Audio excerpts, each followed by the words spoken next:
What is going on, guys? Jack95 Gaming here, and I'm back for episode 88 of my West Ham United Next Gen Career Mode. And in this episode here, we kick things off with a bit of a downer of things. Adnan Januzaj decides to decline the contract we did offer him in the previous episode, which is gutting. But you know, we're gonna come back with a new offer for him. You know, Luis Eduardo on some more positive notes says thank you for including him into the team, which I have no problem in doing. He's definitely a future star of this team, and he definitely will be taking the places of probably. You know, I'm not too sure yet, but you know, I don't want to comment on that. But he definitely will have a place in his first team coming up.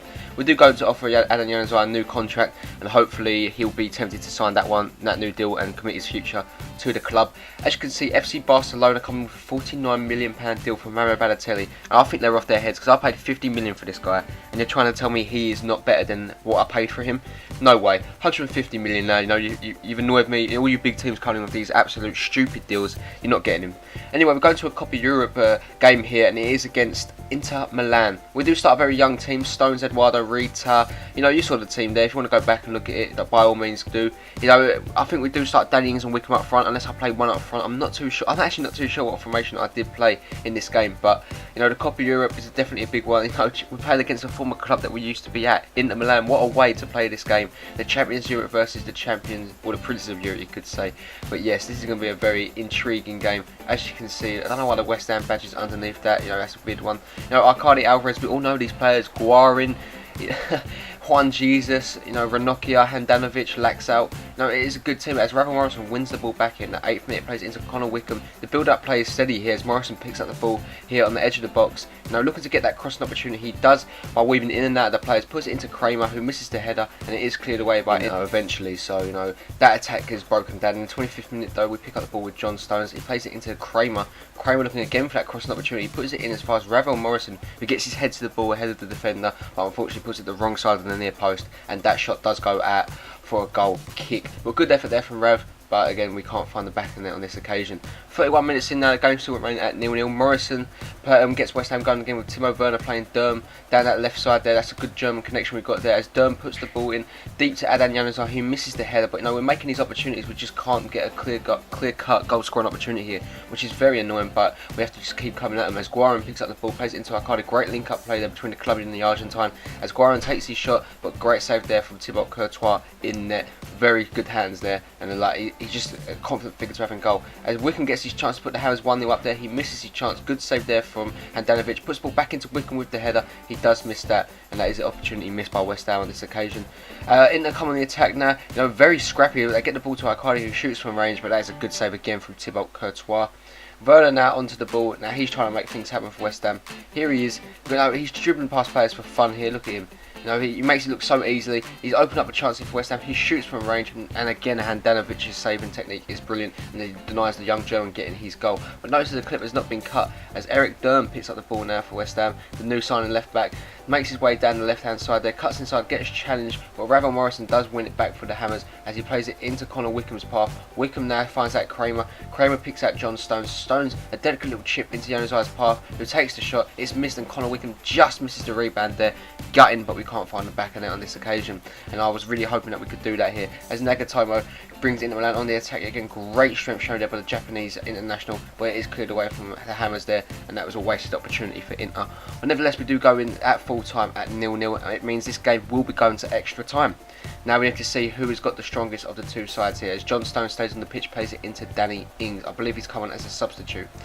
Danny Ings plays it into, well actually it gets flicked into Sebastian Rhodes' path. Rhoda like completely misses the ball. He causes the trip as he falls over, and he somehow comes out of the ball yet again and shoots from range, and that's a sign that Sebastian Rhoda, he wants to be in this team, he wants to play, and why not? You know, he's come on as a sub. Granted, maybe some of the players on the pitch are tired, but he's shown his quality there, and it's definitely shone through. Check this out. You know, he created the goal by tripping over and tripping up the defender, avoiding the clearance, but check that, you just don't get no better than that. Top bins, Sebastian Rhoda. You know, he can take a bow, mate. That was brilliant. Coming to the end of the first period of extra time, and Kovacic gets the opportunity, plays it into Arcadi, and again Courtois has been in great form. That is again a fantastic save there from the Belgian goalkeeper. And nevertheless, nothing else happened in the game, guys. And we do walk out of here the champions of the Copa Europe. You know, and again that's another great confidence booster for the season. You know, the Community Shield's already run, and now we've got the Copa Europe wrapped up. You know, Inter obviously gutted, but you know that you can't let them hit them that hard because I don't think it's a massive cup, you know. It's good to get that trophy in the trophy cabinet, but you know, it's not nothing to be gutted about. And you know, it really does look like these players are over celebrating, but you know, obviously it's the default celebration. But yeah, you know, Copa Europe, you know, it is always a great occasion to win it, and Stephen Corker's going to lift it. Actually, it's going to be Winston Reid that lifts it up. I forgot Stephen Corker didn't start in this game, and Winston Reid probably is still the club captain, I'd like to say, even though he doesn't start the majority of the games. But yes, he does get his opportunity to lift up this title, and by all means, he's definitely going to do it here. It's going to feel good for him lifting up another European title. Obviously, he's lifted up the BPL title, the Europa League, and now the Copa Europe. West Ham United, the Copa Europe champions. Bring on the rest of the season there. You know, we won 2 out of 2 trophies at the start of the season, which I'm buzzing about. The team showed great credentials, you know, and we've definitely got the mentality, the winning mentality now into this team, implemented into this team. We know that this is going to be our season if we play the same football we played for the last couple of seasons. I have no doubt in my mind that yes, this could be the season for West Ham United where we retain our 3rd BPL title. You know, it's definitely what I want to do. Obviously, the Champions Cup is definitely up there, FA Cup and the Capital One Cup. I want to win them all, but you know, well done to the lads for winning this. You know, Copa Europe champions, and definitely bask in this moment, guys. But we do have a very, very, very important game coming up very soon, so make sure you get yourselves ready for that. But well done, we have done it here. Barcelona come back with the requested deal we did back in for Balotelli. They said no, which I'm fine with. See you later, Barcelona. And you know, it don't bother me. Adan Januzaj does accept a new contract offer, and it's good to see him committing to the club so early on in this transfer window. You know, I don't want any more dramas like this, definitely not. And Suso thanks us for getting more first team action, which I've got no problem with doing. Suso's a great player, and he definitely is a part of my plans, you know. And Timo Werner's definitely his understudy at the moment.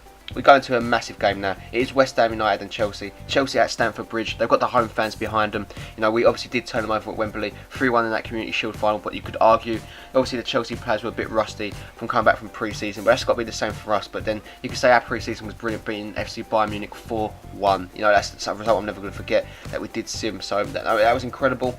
But now we need to concentrate on this game at Stamford Bridge. Luiz, Cahill, Baines, Ramirez, Hazard.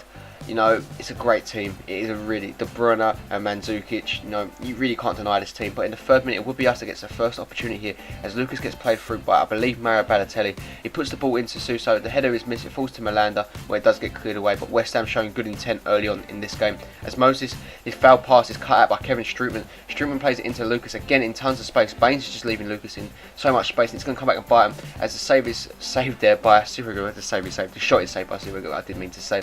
Now Oscar picks up the ball, plays it into Balotelli. Great link-up play there between Suso and Bala and Oscar, and just shows how we can just create chances like that as Balotelli fires us 1-0 up just before that 10-minute mark. I'm so happy there. You know, he does the Michael Jackson celebration tribute, and I've got no worries about that. Mario Balotelli showing a bit of that swagger that he's always had. I'm so pleased he's got that goal there. You know, the movement was brilliant from West Ham. We completely tore apart Chelsea's defence. There's no stopping Mario Balotelli when he's in that kind of position. 15 minutes in there, the Hammers trying to get a second goal, like exactly the same as the mirror of the first, but Sirigu hot on his heels there, and he did deny Mario Balotelli. But we're still in attack here with Lucas. Lucas from range, good save there from Salvatore. Sirigu in net. Chelsea on the attack now, Kevin De Bruyne, the Belgian man who we've definitely kept a keen interest in, plays it into Mario Mandzukic. Mandzukic with the most delicate of chips you're ever going to see, over Thibaut Courtois, the former Chelsea goalkeeper. And the Croatian is off celebrating a great well-worked goal there. And again, De Bruyne is looking like our kryptonite over and over again. We just can't get the better of him. This boy just performs. Moving into the second half though, Chelsea looking to take an early lead here as Hazard puts the ball into Mandzukic, who headers just past the post there. Definitely an opportunity for Chelsea to take that one, but they couldn't.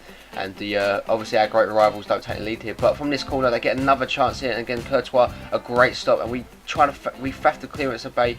And that is a penalty. You know, we couldn't get the ball away, and I have no doubt in my mind, Corker just absolutely just dashed himself at the ball, and it was a penalty. You know, don't get me wrong, it was. No, the ball went away from him, and he just completely took out Hazard in a goal-scoring opportunity. And he's lucky not to be sent off there, that's all I'm going to say. But Eden Hazard is going to step up here and look to put Chelsea ahead in front of the Stamford Bridge faithful. You know, can you put the Blues ahead? Eden Hazard versus Thibaut Courtois. Takes it off the crossbar, and it's cleared away by Stephen Corker. Well, eventually cleared away by West Ham, but geez, that is going to be a chance Chelsea could rue here. But Aguero, through on goal. Clinical Sergio Aguero takes the shot, and oh, he's missed. Sergio Aguero misses an absolute sitter there. The Argentine striker can't believe that. 9 times out of 10 you get Sergio Aguero in that position and he's going to finish. As you can see, Aguero on the ball yet again. He's not going to let that miss phase him as he plays Lucas Piazon in. Piazon puts the ball into De Bruyne with the header, and again he comes inches away from giving Chelsea a lead, which they have dominated this game in all honesty, and they're unlucky not to come out with a result in this game. But that's just the way the cookie crumbles, and we finish this game at 1-1. Point between the two teams, and no, that's a fair result, I have to say. We're going to transfer deadline day now, and obviously we don't want no ads, but Bayern Munich come with a tempting offer of 45.5 million for Suso. I decided to carry the offer for 95. They come back with 46, a million more. That's a bit weird, but I do count it offer to 85 million there and see what they say on that front. They come back saying 46.5. I'm not over with that. I'll reject the offer, and that should be the end of negotiations as far as I'm concerned on transfer deadline day. So Suso's not going nowhere, and he's staying firmly planted at a West Ham training ground in England, and obviously he's still going to be a West Ham player, obviously. So we do go in transfer deadline day. It's the last day where I'm going to look at the deals. Many players have done, many teams have done, should I say. Many players have been leaving. Cardiff, no deals there. Chelsea bringing in Dudgeon from Cardiff and Aguero, I do believe. Nothing for Crystal Palace. Spence, Laberte and Henrique in for Everton. And Stones out, obviously come to us. Ezekiel in for Fulham, that's a good signing for them. Mingale out and Duricic in, I've butchered these names. Vidal, Verratti and Lansbury in for obviously City. That's great. That is great business from City. They're definitely going to put themselves as title contenders yet again. Norwich, not really exciting. Same for QPR. Lost a player, not bringing anyone in. Southampton, Austin, Connaughton and Matthews. You could argue that's poor business. Tottenham, nothing. Stoke only got rid of Arnautovic, which is a bit of a weird one. He's a great right midfielder and plays a striker too. I would have kept him at the club. West Brom, nothing.